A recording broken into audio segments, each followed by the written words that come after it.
I remember when I left General Mills in the late 90s, I went to a company called Survivalink. Survivalink invented automated external defibrillators, the device that would save my life.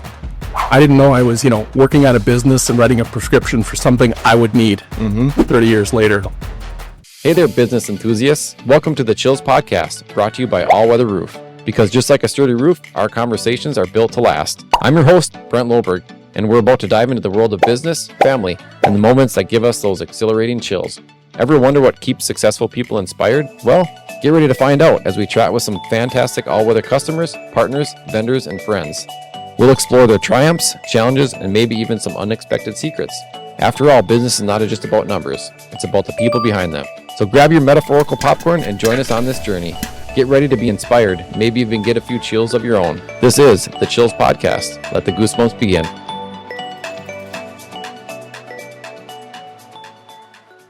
So introduce yourself. My name is Sig Muller, and I am soon-to-be author. I'm releasing a book in the next week, and I am a father and survivor.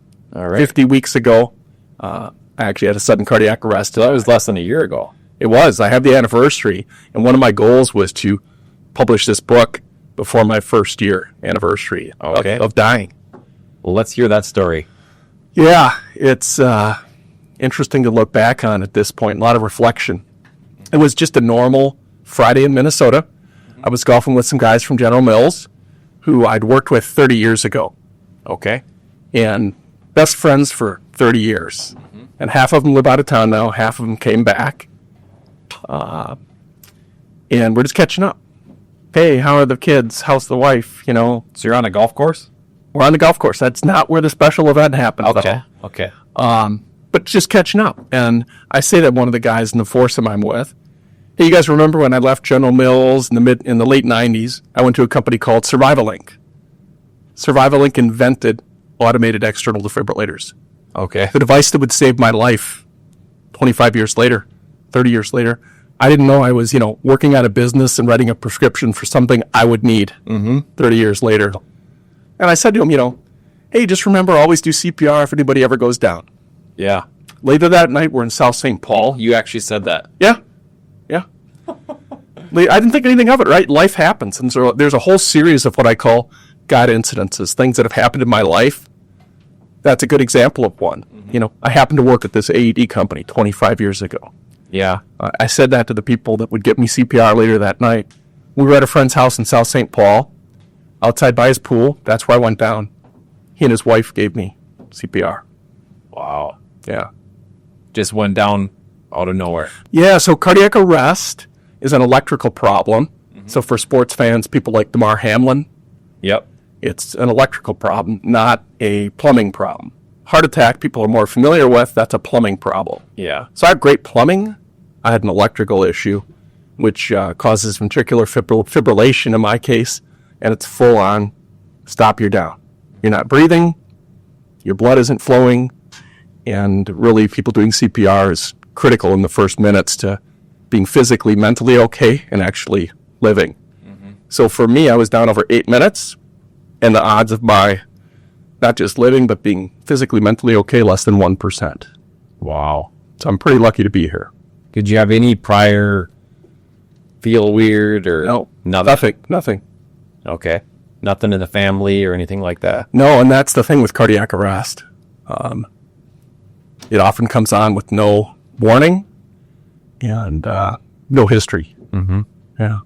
Wow. So you were a swimmer. You said Division I swimmer. Where did you swim? Yeah, I swam at Northwestern University in Chicago. Okay. My boss actually swam at University of Madison. Oh, cool. Yeah, so he's a D1 guy too. Yeah. Were you distance, sprinter? Backstroke and middle distance. Or? Okay. Yeah. Very nice. And you still do that? Some, You coach or train? Yeah, I coach swimmers at FOSS. All right. You might know them. They've got, 30 swim schools, more than 30 now, in about 5 or 6 states. I teach kids how to swim up the Maple Grove site, which is a ton of fun. Yeah. I know how much swimming meant to me growing up. Yep. And to be able to give that back and help kids. I actually talk about FOSS a little bit in my book. Yeah. Yeah. That was really where I got my mission. I'll tell a few stories maybe. Yes. There. Let's go. 42 days before my cardiac arrest, my eldest son is a med school student in Montana. I went out and fly fished with him and his pastor. World-class rivers, best fly fishing. I'm a total rookie. My son and the pastor are experts, so they were my Sherpas for the day. And the pastor says, and this just went over my head in the moment, but as I had my recovery, this became a really important moment. He said, have you ever heard of the book 4,000 Weeks? I said, nope, never heard of it. Tell me about it. But in the back of my mind, I'm saying, hey, man, I'm fly fishing with my son and you, having a great day on the water. I don't need a sermon. Yeah, I just thought that. I didn't say it out loud. And he told us a little bit about the book.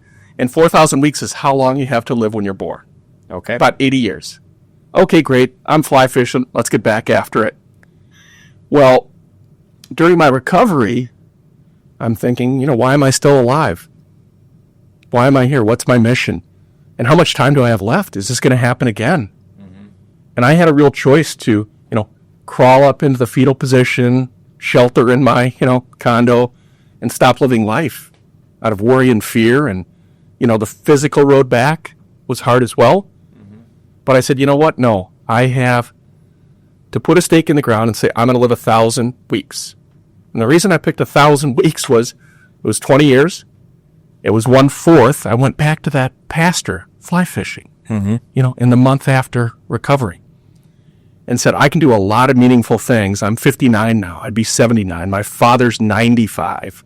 Oh, I don't know if I'll live to be 95, but I can plan and act with an urgency and a purpose for a mission to help other people be the world's best version of themselves. And I was at Foss sharing a little bit about this story, which we'll hear more of as we talk. And we had a team meeting about 9 o'clock at night. After all the pools are closed, there's, 50 of us there, and I'm sharing my story. And it's the first time I shared my story publicly. It was about 6 weeks after. And I finished by saying, I don't know why I'm still here. I'm still trying to figure that out. There was a group of people by the end of my sharing the story who were crying, literally tears. I didn't expect that. There were a few people that came up afterwards and said, I'm changing my life starting today because I need to live with more purpose. Didn't expect that. I had a few people come up and say, my dad, my mother, my brother had a cardiac event. Thank you for sharing that. I now can deal with and process that better. And then finally, a woman named Jody came up. Jody's a peer of mine, about the same age. She said, I know why you're still here, Sig. I said, oh, really? Well, tell me. I want to know. And she said, you're here to share your story and to help others be the world's best version of themselves. And I reflected on that, and that was kind of the final piece of the puzzle. But how did I get to this crazy phrase, you're the world's best? Well, when I went down, I spent 7 days in the ICU. The first 2.5 days or so, I had what they call anterograde amnesia. I couldn't form any new memories at all. So if I knew you, Brent, before my cardiac arrest, I knew you. I'd remember our whole life, everything we did, the fact that we golfed that day. But if it happened after my cardiac arrest, that first 2.5 days, I didn't remember a thing. Wow. So my doctors would come in. I'd say, what happened to me? I had a cardiac arrest. 10 seconds later, what happened to me? And they'd tell me again. Not remember. I had no memory. And so for my family and friends, they're thinking, is this going to be the new permanent Sig? Methodlog Day. Yeah. Mentally incapacitated. Exactly. Groundhog Day. And I said 2 things during that time, one of which I'll share now. And I didn't know I was saying it at the time. So the nurse would come in, the doctor would come in, the phlebotomist, friends, family, whoever it was, come in the room, and I'd say, Brent, you're the world's best. Yeah. Thousands of times for 2.5 days. Phrase that was in your... For some reason, I decided I needed to say that. And so I learned this later from, my sister and others who said, you were saying this crazy thing the whole time. And I kept saying it. Yeah, I kept saying it after I got my memory back. I didn't know I was saying it, but I kept saying it in the hospital to everyone. And I thought about it as I'm reflecting, figuring out, what am I going to do? Why am I here? I got my mission from Jody. Let's put together these pieces. The pastor told me this story. Why did I say this crazy phrase? And I think there were 2 reasons I said it. One was It was my fancy way of saying thank you. You're great. I appreciate you. Sure, that makes sense. Way to go. I just chose the words, you're the world's best. It's the first time in my life I couldn't take care of myself. Right? I'd been a leader at companies, Division I swimmer. And here laying in a bed, I couldn't go to the bathroom myself. Nothing. So it was appreciation for the people who cared for me. The second reason was I knew something was really messed up. I didn't know what was wrong. You'd tell me, I wouldn't remember it. Yeah. But I knew I needed the world's best doctor, the world's best nurse, the world's best friends. And I needed me to be the world's best if I was going to be okay. So I became my own hype man, my own way of motivating people and sharing that so that I would step up personally and be the best so that I'd be okay. Uh-huh. And so that the people treating me, I have an implantable cardio defibrillator in now, right here. And I needed the doctor who was going to do that to be the world's best. Mm-hmm. So that's the origin of the phrase. Wow. It was born organically out of my lack of memory for 2.5 days. Didn't even know you were saying it. Yeah.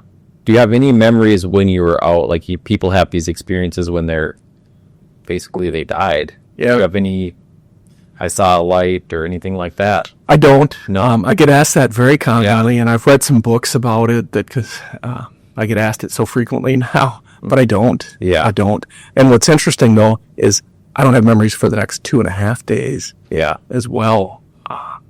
Happy to be here. Yeah. So talk about when you started having memory come back. Like, how was that experience? What was that story? Yeah. So one of my first memories was probably the third day in the hospital. I had a friend came in, Mike. And I grew up with Mike in Rochester, Minnesota. And he came in and sat with me. And he said, "Can I pray with you?" And he sat and said the Our Father with me, which was pretty remarkable. I don't know that, we grew up, we'd probably been to church together as kids, kind of thing. But I don't know that I ever prayed with him in that way. And that was one of my first memories back. And then people had to start filling in the pieces from those 2.5 days. One of the fun memories I have, and it was, again, the first day I could start remembering things. The rep from Medtronic came in and said, "Sig, you're going to have an implantable cardio defibrillator put in you." Mm-hmm. And because I'd worked at this defibrillator company, 25, 30 years ago, I had all kinds of questions for him. I asked him some technical spec things. What's the waveform? What's the delivered energy? All this stuff. And he looked at me and he said, "Why are you asking me these things? Who are you?" I said, "Well, it's a long time ago, but I learned some of these things at this company, and I just, I know Medtronic's great. I'm sure you guys have the best defibrillator, but I want to understand that." And he answered all my questions. It was wonderful. And I did tell him, "You are the world's best," thousands of times while he was in the room. Before he left, I said, "But I have one important question we haven't talked about yet." I said, "Can I scuba dive again?" And he looked at me and said, "I don't know. Let me check." So he came back later that afternoon, and I said, "Well, what's the answer? Can I scuba dive?" And he said, "It's contraindicated." I think the lawyers made him say that about 50 times. And I said, "Okay, I understand legally you can't tell me I can scuba dive, but the device, will it be able to go to the depths to scuba dive and sustain the pressure?" And he said, "Yes, it's been tested to 100 feet. But it's contraindicated, you shouldn't do it," right? And I think the reasoning is, if it goes off underwater, imagine that. Like, you're probably going to die because you drown. Yeah. If that happens. And I looked at him and smiled, and somewhat seriously, somewhat joking, I said, "All right, I can scuba dive again. Let's do it." As though I had a choice in the matter. I was getting this bad boy no matter what. Very cool. Wow. Any funny stories from the hospital waking up or? So my sister recounted one story. Okay. Which I hope your audience isn't eating while I tell it. And that was, and this is great because I literally don't remember it. Remember I said I couldn't go to the bathroom myself. Yeah. So the nurse came into the room to help me go to the bathroom. And I proceeded to go. I probably hadn't gone to the bathroom in 2 days since I've been there. So it was impressive, you might imagine. Yeah. And she proceeded to help me, and I went, and she wiped me, and I said, "That was the world's best wipe." I didn't thank her. I said, "That was the world's best wipe." And then I looked around the room. My sister was there and a few other people had come in after I finished. And I proudly said, that was the world's best poop. You're still saying, you don't remember this. No, I don't remember any of it at all. But the world's best applied to anything. You know, if I was going to do it or someone else was going to help me, we needed to be the world's best at everything we did. Yeah. So, yeah. Do you recall, do you remember anything from being at your buddy's house? I do. In fact, literally up until I went down, I remember everything. There's a picture, which I have on my website, of me seated next to 4 or 5 of the guys at an outdoor bar by the pool. Mm-hmm. The picture was taken 3 minutes before my cardiac arrest. Okay. And I remember that picture being taken. Okay. I remember being asked, I'm the pool guy, I'm the swimmer. So before the party started, they handed me the pool net and said, could you go clean the pool a little bit? Yeah. What I did, that's my gig. I remember sitting there having a cocktail, talking. I think we talked about some politics. And then I don't remember, probably about a minute or two before I went down, but Paul, who wound up giving me CPR with his wife, Kim, was sitting across from me, and he noticed something was wrong. And this is the part I don't remember. Mm-hmm. But apparently I started to slump and just not look good, right? Mm-hmm. Kind of turned white. He walked around. It was probably about 3-4 yards around an L-shaped bar. Came over, and as I died, he caught me. So I didn't fall on the ground from the high top bar stool. Laid me on the ground, and then his wife came out, and they both gave me CPR. Everyone else dove into action, calling 911, and you're running around the front of the house and making sure the EMTs came down outside, because time matters. Every minute your heart is not restarted, odds of living decrease 10%. Okay, sudden cardiac arrest. So pretty profound. The other interesting thing I learned later, and I didn't know this term at the time, and it's important, I think, for people to know, it's called agonal breathing. So when you die, and someone I was talking about this last week shared a sad story of they had a dog that had passed away, and the dog experienced agonal breathing. And what that means is my blood stopped flowing, but my brain wanted to keep living. So reflexively, it looks like you're breathing. You're gasping for air, but no air's coming in. Nothing's going to your lungs, but it looks like you're fighting to live. Scary. And so for people, this is why I think it's important for people to know that that is agonal breathing. It means start CPR. I mean, make sure there's not a pulse and all that. It doesn't mean, hey, they're going to be okay, they're still breathing. Mm-hmm. It means they've likely are dead from a sudden cardiac arrest, and you need to start. But I talked with the people, my friends, afterwards, and they said, yeah, this thing happened. And we're on with 911 saying, well, we can't tell if he's still breathing or not. He's doing this kind of gasping thing. And they were told by the 911 operator, get after it, give him CPR. But none of them knew what this was. It looked like I was fighting for my life trying to breathe. Yeah. And the truth was, if they wouldn't have started CPR, I probably wouldn't be here. Yeah. So when did you actually start coming to? Was it in like the ambulance at the hospital? How did all that go down? Good question. The EMT, so it was full response, EMT, fire, police, everyone comes to an emergency like that. Depends on your community. Every community is different. Mm-hmm. But the EMTs had an automated external defibrillator. They put it on me. I was shocked multiple times. I, at some point, regained a heart rhythm. I believe that was before I was put in the ambulance. Okay. But then in talking to people, I had to be shocked in the ambulance again, meaning my heart stopped again. But as far as my directly remembering anything, it's nothing for 2.5 days. So that's just been recounted from others. But I was also told the timeline and that it was more than 8 minutes. And okay, that's a scary thing that really makes it a miracle. Wow, 1%. Yeah. How was the recovery as far as like physical walking around? Like, yeah, I did cardiac physical therapy for a few months. I did that at Methodist Park Nicollet in St. Louis Park, not too far from here. Mm-hmm. And I would go 3-4 times a week, and I'd get a heart monitor put on me. while I exercised. And initially it was just slow walk, 3 miles an hour, get after it. But what was for me important was the mental aspect. I mentioned earlier, you wonder if this is ever going to happen again. Yeah. You just don't know. Or in my case, even why it happened, which is more disconcerting. You feel almost like a bullet's chasing you. When is it going to catch up? Could it happen again? So the mental aspect of, okay, I walked 3 miles an hour and I got monitored and they're looking at my heart rate and blood pressure. I'm good. Yeah. Okay. And over time, building up to, 3.5 miles an hour, 4 miles an hour, and then getting on the rowing machine, a full body workout. So it was that process of building up and then the data being able to say, yeah, you're okay. You did that. Your heart did fine. Your body did fine. Your blood pressure was great. And then slowly over time, I'm back. I'm teaching kids how to swim again every Sunday and Monday. I play pickleball regularly. I go to some cardio fitness classes at Lifetime. So I'm truly blessed. I don't think I'm back 100% yet to where I was. And I don't know if I ever will be. Mentally, though, you're mentally, I'm pretty good. PTSD is a real thing. Yeah. We hear about it in the context of military a lot. But it's not just a military shell-shocked thing. It can happen with other heart-stopping moments and things we have happen in life.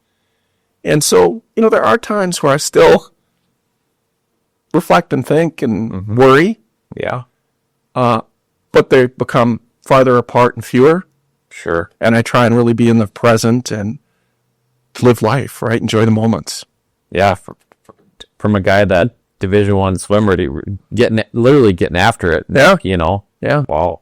Talk about your book a little bit. Sure. So, Dying to be the World's Best. You now know why I titled it that. Yeah, I like the name. Yeah.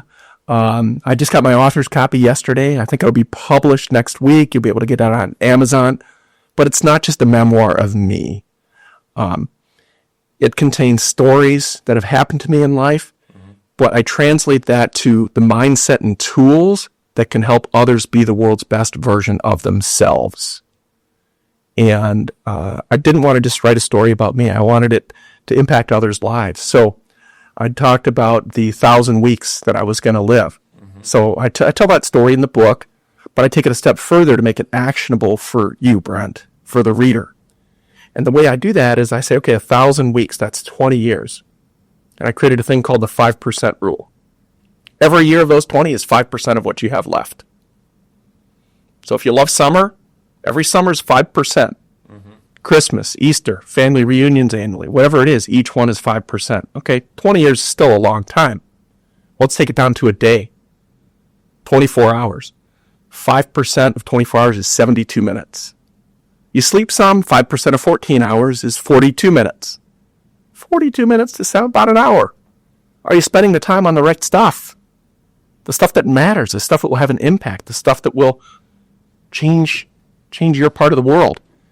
And, unfortunately, some of the things we do spend our time on, just that's not it. The average person will check their email 13, 14 times a day, spend over 2 hours on social media, spend over 2 hours watching TV, check their texts almost 200 times a day. I know I'm convicted on the email thing. I probably am way over the 13 time. I could check my email 20, 30 times a day. But this is your average person. And you don't have to have a heart-stopping moment to evaluate how you spend your time. We all have heart-stopping moments. Mine involved an ambulance and dying. Yours doesn't have to.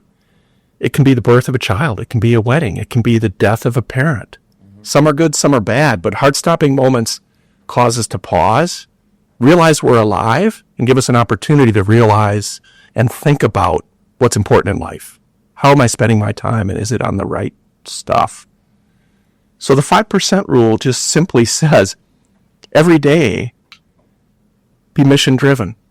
Are you spending 5%? Maybe it's time with your kids. Maybe it's date night with your wife.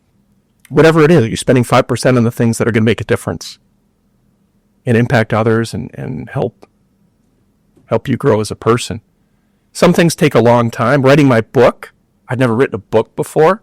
So I applied that to myself and said, I'm going to spend at least 5% every day till I get this book done. And I'm going to get it done before my annual anniversary. If I don't spend that 5% a day on a long-term task, it doesn't get done. So the idea of the mindset and using 5% as a tool on a daily basis is pretty actionable for people to do. One of the first times I'm a professional speaker now. So one of the first audiences I had, I shared this story about the 5% rule. I had someone the week after reach out to me, sent me an email, and they said, every day I wake up now, and I'd encourage people to put a Post-it on their mirror. Yeah. For me, the Post-it says, "You are the world's best," which is a separate, another story. But I said, just put 5% on the Post-it. Put it on the mirror, where you shave, where you wash your face, makeup, whatever it is. And let that be a reminder daily to spend time on the right stuff. So this person just sent me a nice note and said, I wake up every day now, and I look at that Post-it in the mirror, and I think about how am I spending my time. And it helps me reprioritize things on what's important and get rid of some of that extraneous stuff that isn't important and I waste time on. Yeah. Pretty cool. You're inspiring people. Yeah. You got to have some other stories. That's why I'm doing that. So one of my other topics I love to talk about is gratitude. Okay. And, none of us hear thank you often enough. Or say to others, thank you often enough. It gets lost in our society today, I think. For me, I chose the words, "You are the world's best." And I now make it a point every single day. This is why I have my Post-it on the mirror. It says, YTWTB. You are the world's best. And it's a reminder for you to say it to other people. It is. Yep. To share gratitude every day. Yep. To share gratitude every day. So last winter at a coffee shop in Minnetonka here, I found myself in line. It was 20 below zero. I found myself in line with a couple of police officers. And I'm just chatting. And when I was at Survival Link, the defibrillator company, we helped place the first ever AEDs in police cars. In Rochester, Minnesota, and Florida Highway Patrol. Because they get there first. They have the greatest chance to save a life. So I always have had an affinity and respect for law enforcement. So I'm in line just chatting with them before we get our coffee. I said, boy, it's really cold out today. You guys do a great job. Your job must be even harder when it's 20 below. Yeah. And we just chatted back and forth a little bit. And they're like, yeah, it is harder when it's 20 below, And I looked at them in a genuine, heartfelt way. And I said, thanks for everything you do in our community. You are the world's best. And I can do that in a genuine way, right? Whether it's thank you or you're great, whatever it is, it has to be meaningful and genuine. Mm-hmm. And I loved seeing their smiles and how they lit up. I mean, when was the last time someone said that to them? Yeah. I'm in the process, hopefully it'll happen next week, of meeting the people that saved my life. Oh, you haven't yet? I haven't yet. And what was interesting, I had a friend who I worked with who's in that field, in the ambulance first response field, Mark, and Mark helped track them down and made first contact about a week or two ago, and we're trying to set up a meet and greet to thank them. But what was interesting, what Mark said and what I heard from the people that responded to me, he said, we never hear from people. Really? We never hear from people. Gratitude. And when we do hear, it's because there was a problem. It's because something didn't go well. And I'm like, wow, Yeah. that's kind of a bummer. Yeah. Because what they do in our communities is remarkable. What they did for me is amazing. So You'll be able to hand them your book. I'm going to give them my book. I'm going to give them a big hug. A high five, a chest bump. Yeah. But great gratitude for what they do. And I'm looking forward to that. Yeah. Well, the name of the podcast is called The Chills, but I feel like I've had the chills the whole time. And I was typically I ask like what gives you the chills, but man, this whole story's been amazing. Yeah, thank you. Yeah, the chills for me in this context, it's looking back at all those God incidences. In my book, I talk about God incidences and guardian angels. Mm-hmm. There's these things that happen in life, and you don't know at the time they're important. And I worked at a defibrillator company. And I built these friends at General Mills. That I went with the pastor and my son fly fishing. All these things mattered profoundly later in life, but I swam in college. Yeah. I don't think they were coincidences.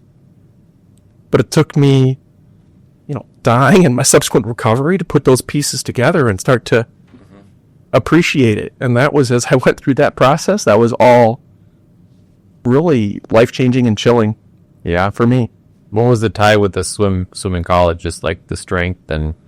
Yeah, so some of the doctors would later say, and I don't know how true this is or not, but they'd say part of why you lived is training your body to carry oxygen better than most, and some of that residually, lives on with you the rest of your life. Sure. Yeah. Yeah, a lot of mitochondrial development and all that. Yeah. Crazy. Interesting about the questions that you were asking the guy from Medtronic. He's like, who is this guy? Yeah. I did learn they have the best device, right? Yeah. What's the delivered energy in joules? He told me. I'm like, great, because lower delivered energy means you're damaging the heart less should it ever go off. Yeah. What's the waveform? He says biphasic. Yeah. Cool. We were working on biphasic, back in the 90s, and I happen to know that's the best. Yeah. And that was all, again, that was for me a mental checkpoint. Yeah. We all know Medtronic's fabulous and makes the best products. But for me, having that data For sure. just reinforced I'm going to be okay.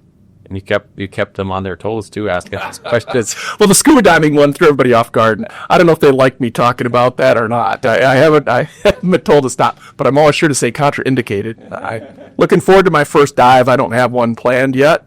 Where do you like to go? I've been super blessed. I spent twice in my life. I lived overseas in Asia, so I dove all over Indonesia, the Philippines, up through Thailand, and then in the Caribbean quite a bit as well. Okay. Aruba, Grand Cayman. Love it. But for me, it's a passion. I've been on over 1,000 dives. Oh, wow. Around the world. So when I asked him, can I do it again? I was really serious. Yeah. What's the deepest that you've gone?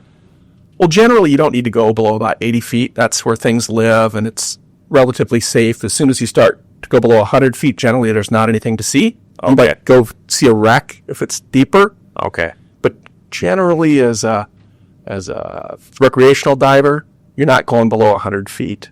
I've been to 110, 120 because there was a wreck. Okay. But most of the time, it's 60 to 80 feet is comfortable. And that's below the 100 feet. So I'm cleared and contraindicated at the same time. Yep. So where's going to be your first dive? I don't know. You don't know yet? Probably somewhere like Grand Cayman. I feel like it should be somewhere. A lot of my dives have been remote. Take 3 airplanes and 3 boat rides, and you're somewhere where no one has dove before. Yeah. I look at that now and I say, that's also 3 boat rides and 3 airplanes rides from medical care. Yeah. Should something happen. So I think I want to be near somewhere that has good medical care next time. Yeah. So I don't know. I've always wanted to dive in San Diego in the kelp fields with the sea lions. Okay. That would be a pretty good choice, I think. Yeah. But it'll be somewhere where I can check the box that, okay, mentally, should something happen, knock on wood, Yeah. I'm near medical care. For sure. So So are you retired from everything else? Just do public speaking? yeah, I was semi-retired, teaching the kids how to swim. Had a long corporate career here in Minnesota. I've worked at the Mayo Clinic, United Health Group, General Mills, I mentioned, Survival Link. I spent the last sort of 15, 20 years in healthcare. Okay. And what I've done for my life is build businesses. So for big, giant companies, and I've also been at 7 startups and helping build businesses. One of the things your listeners might appreciate is in 2001, I became the first area developer for Ben & Jerry's. Oh, really? The ice cream. Do you have a favorite ice cream? Whew. Oh, it's tough. I'm putting you on the simple mint chocolate chip. There you go. And it's real natural mint in the Ben & Jerry's brand, now that it's artificial stuff. So that was pretty fun. I built out all the stores in the Twin Cities. So if you ever been to the Wayzata Ben & Jerry's, I built that and owned it till about 2008 or so. I did that for 5-6 years. Oh, wow. So I love building and starting businesses. And so now I want to help others be the world's best version of themselves. And I do that. I do workshops at companies. I speak at associations, church groups, corporate events, and I do workshops at them as well. For helping people build businesses? Yeah, for helping people build businesses and to empower their teams and the company to elevate their performance. Okay. And we work through some of the concepts of the mindset and techniques to be the world's best. Okay. And maybe a half-day workshop. And then I do full-time consult with people, generally smaller companies, on helping them build their business Okay. as well. Yeah. So looking back before you were in the hospital, was there anything that the world's best, where do you think that came from? Yeah. And this is fun because now that the book's written, like all these questions you're asking, like I talk about that more in the book, which is kind of cool to think about. But so I'm first generation born here. My father was a Panamanian immigrant. Okay. My mom grew up in Minnesota, German Minnesota native. Yeah. And she met my father at the Mayo Clinic. But my mom and dad together stressed a few things. One of them was whatever you do in life. My dad wasn't, you have to be a doctor because I have to be a doctor. But what they did instill was whatever you do in life, do your best. Mm-hmm. Try your hardest. Show up. And so the idea of just leaving it all out there and being the best was something, and I don't remember the exact words they used. Sure. But the concept that, we all have that opportunity. Don't waste that opportunity. Sure. Be the best at whatever it is. Work hard, show up. A lot of it's just showing up and working hard, right? But beyond that, it's utilizing your skills. And I'm thrilled to finally, I think, find my true mission in life with this idea of helping others be the world's best version of themselves. I've had a great life, great career. But now to be able to help people explicitly do that, that's my mission. That's what Jody said at the end of, Foss was, you're here to do that. Yeah. So I love it. It's a great story. Yeah. We have a saying in our house, and I learned this from a sales guy I listened to. His name was Dave Harrison. And when you're doing something, or when you've done something, ask yourself how you can do it just a little bit better. Like, how do you make it just a little better than what you did? Like when the kids clean your rooms. All right, go back before I look. How do you do it just a little bit better? I love it. 5% better. Yeah, 5% better. Exactly. Anything else you'd like to share with the audience? Yeah, no.